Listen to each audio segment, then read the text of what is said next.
Assalamualaikum warahmatullahi wabarakatuh. Di sini kami dari kelompok 2 akan mempresentasikan hasil diskusi kami tentang materi pertumbuhan dan perkembangan individu yang kita pelajari pada mata kuliah pengembangan peserta didik yang sudah kita rangkum dalam PowerPoint ini. Oke, langsung saja kita bahas materi perkembangan individu.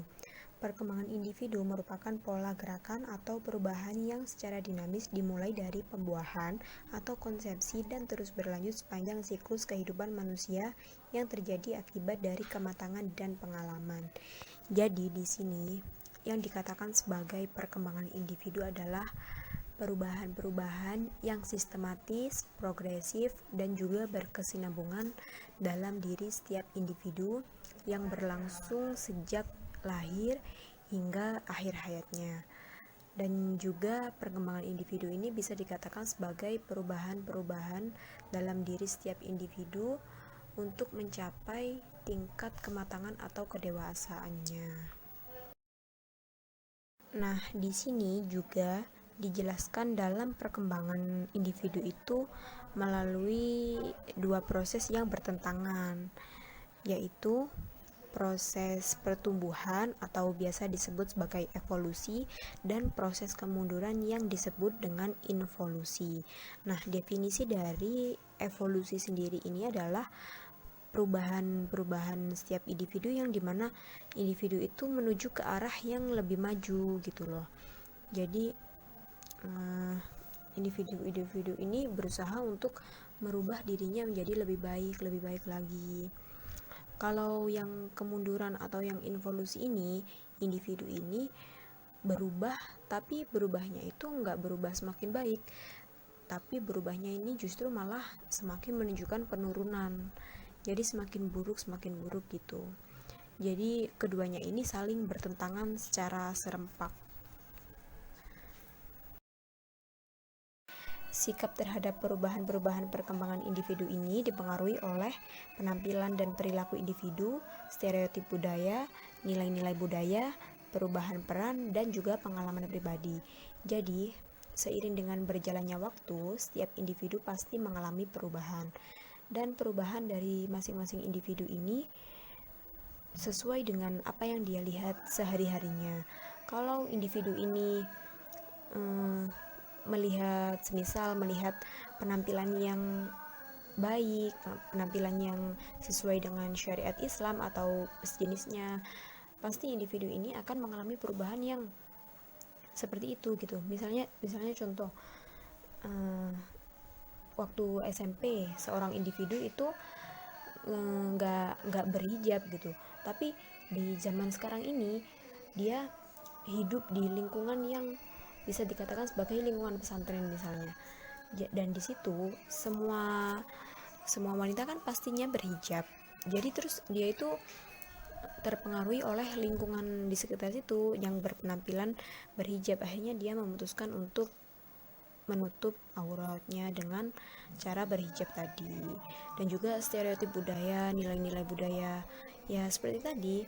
Kalau dia hidup di lingkungan yang baik, lingkungan yang agama kental dengan agama, nanti dia pasti ikut-ikutan seperti itu gitu. Tapi sebaliknya, kalau dia hidup di lingkungan yang buruk, lingkungan yang kotor, rusak, tidak sehat, pasti nanti dia juga ikut-ikutan seperti itu gitu.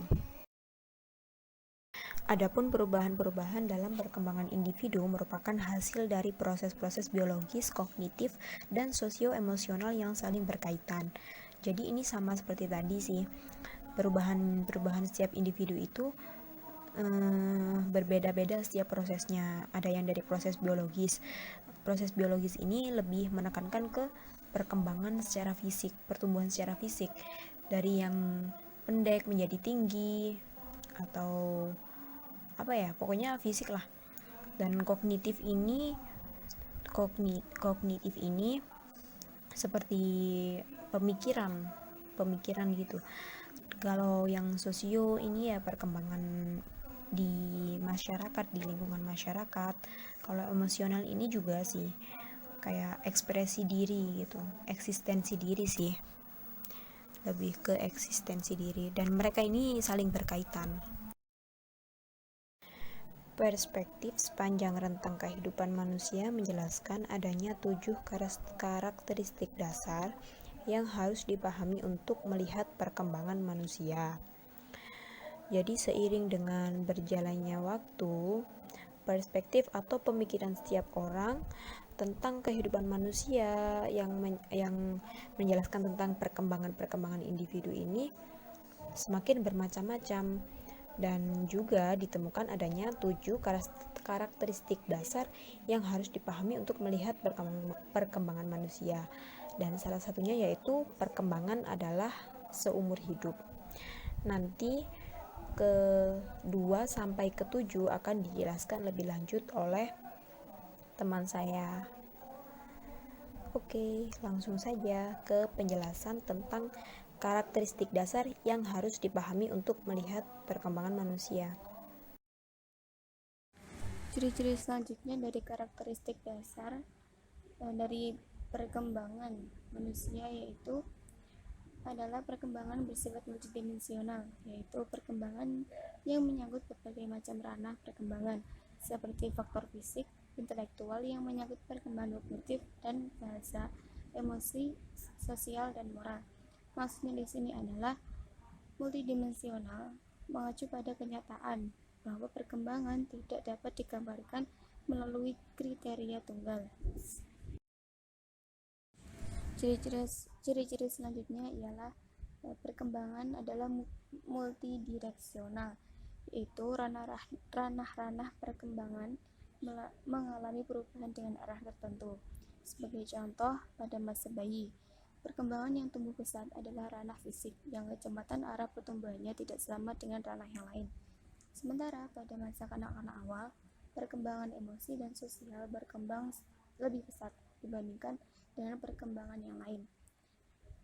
Yang dimaksud multidireksional di sini adalah mengacu pada hasil perkembangan yang dicapai melalui berbagai cara, dan perkembangan itu terdiri atas berbagai kemampuan yang dimiliki oleh individu. Perkembangan manusia selanjutnya adalah perkembangan yang bersifat lentur, yaitu perkembangan dari berbagai macam ranah dapat distimulasi untuk berkembang secara maksimal. Contohnya seperti kelenturan berpikir anak-anak dapat diasah sejak dini dengan memberikan latihan-latihan pada anak untuk agar anak tersebut terbiasa memecahkan masalah dengan baik dengan berbagai macam cara dari hasil eksplorasi dari anak tersebut. Ciri selanjutnya adalah perkembangan yang selalu melekat dengan sejarah. Bagaimanapun perkembangan individu tidak dapat lepas dengan keadaan di sekitarnya. Tidak usah jauh-jauh, bandingkan masa kita kecil, mungkin tahun 2000-an, dengan anak zaman sekarang akan beda, akan memiliki kekhasannya sendiri. Yang dulu kita hanya mengenal permainan seperti petak umpet, lompat tali, dan sebagainya. Dengan anak zaman sekarang yang lebih mengenal game-game yang ada di handphone misalnya, seperti itu.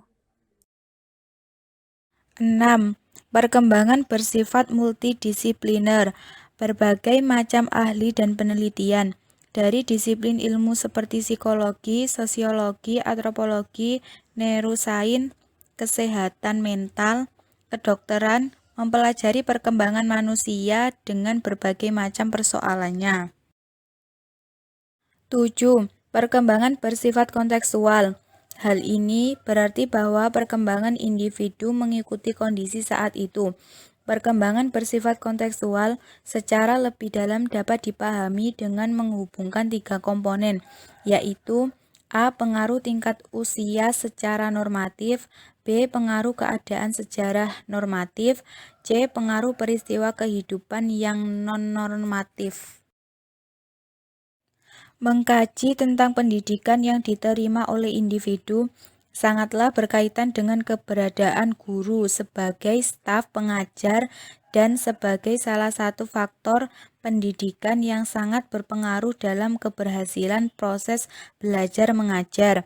Beberapa peran guru yaitu sebagai 1. Inspirator dan motivator. 2. Seorang yang memiliki sikap empati. Hal ini sangatlah penting karena transfer of learning dalam proses belajar mengajar dapat tersampaikan dan dapat diterima oleh peserta didik dengan baik. Selain itu, dengan memahami perkembangan peserta didik tersebut, para pendidik dapat menggunakan teknik-teknik yang tepat untuk mempelajari kemampuan, minat, dan tingkat persiapan belajar peserta didik. Secara umum, manfaat mempelajari dapat dirasakan pendidik dan peserta didik, yaitu 1. Bagi pendidik.